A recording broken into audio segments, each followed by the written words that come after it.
Welcome to the Endgames you must know from beginner to expert, where I go through different endgame positions and try to teach you how to play chess. Endgames, thanks for your support and the first video. If you haven't seen it, go check it out. We analyzed 3 different endings with different examples. And we continue this episode with this lesson series. We're starting with this example and the concept of rook's pawn defending king in front of the pawn. So obviously you are all pretty much familiar with this position, and it's white to play. Even if it's black to play, it's still the same result as here with rook pawn. It's impossible to win unless, let's say, white's king is on the opposite side of the board. In the following position, of course, we play king h1, h2. It's a stalemate due to this king having no moves at all. Now I want to show you this imaginary position. You know, 7 pawns that black have. They have 7 extra pawns, but they are all on the same h file. And once again, as we all know, this is still a draw no matter what black are trying to do. King h1, basically we move our king to basically g1 h1, and there is no way to make this work for black pieces, and eventually, of course, the game would finish in a stalemate.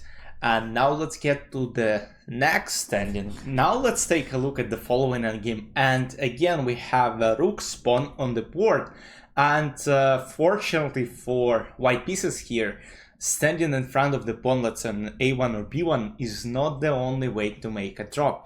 If it was black to move, they would just secure the pawn promotion by playing king b2, and there is no way for us to kind of prevent this pawn from promoting. But it's white to play and draw a game. We don't play king d3 because that, of course, will end very bad for us. We play king c1, but what's the idea? And the idea is that basically king goes to a2. King is trying to, because if we get our king to b1, it's a draw. So king a2 trying to prevent us from going to b1, but here we find like a fortress position here, king c2, a4, king c1, and there is no way. We either go to b1 or we just continue standing on c2 and c1.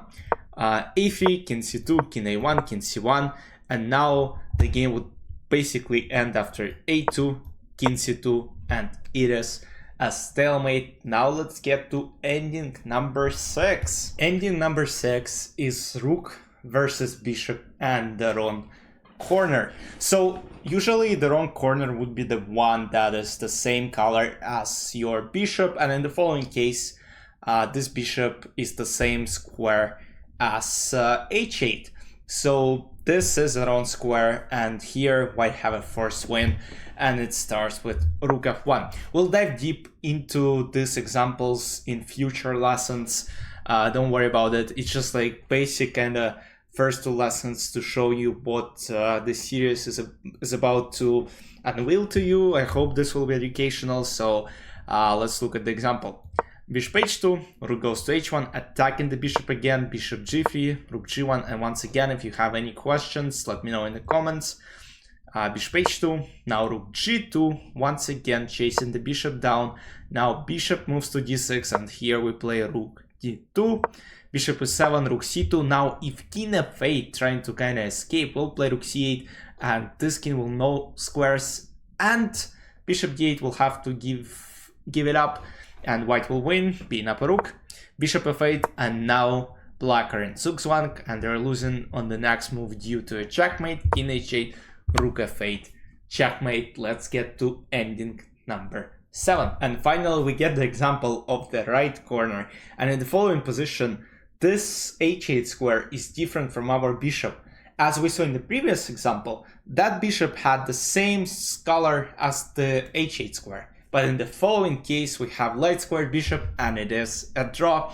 So rook a8, bishop g8. Now, if this king moves, let's say, to g6, then it's a stalemate. If g5, we just escape with our king to g7. White try going rook a7, bishop b3, and now this bishop needs to have enough squares to potentially, give a check from c2 or d3 on this b1 h7 diagonal. So white played king g6, and now the idea is, let's say, bishop c4, or I mean bishop c4 is the main move, but potentially white want to set up some maneuvers and try to trick us. We play bishop c4, kind of, you know, remain on this long diagonal.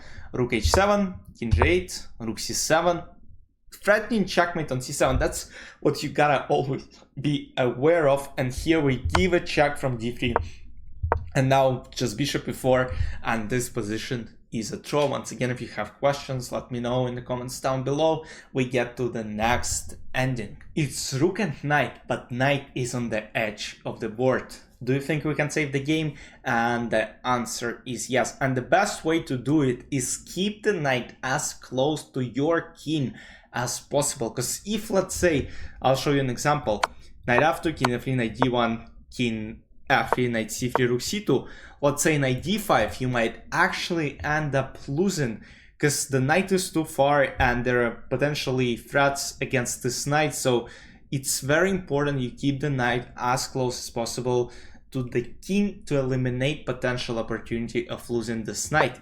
Knight goes to d1, again basically taking e3 square from the king, rook e2, king f1, rook h2, threatening checkmate, and we just simply go back, and this position is a draw. Let's get to the next game. Okay, so the last ending is rook versus knight in the corner, and in the following case it doesn't matter which specific piece occupies the corner square. Would be a knight, would be a king. This is all-time loss for the side which is playing with knight. There is no way to escape. As you might actually see, there is no activity. Basically the rook restricts everything on the second rank. The king on g3 is just a monster protecting f3 and h3 square, and you know, the defensive side here is unfortunately losing. That's it for today. I hope you enjoyed. In the next lesson, we will take a look at the knight versus pawn endgames. There are some interesting positions to analyze.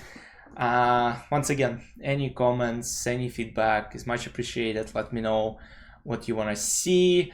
I mean, in general, I'm going through a book, you know, showing you different examples, so you might actually get familiar with more endgame positions.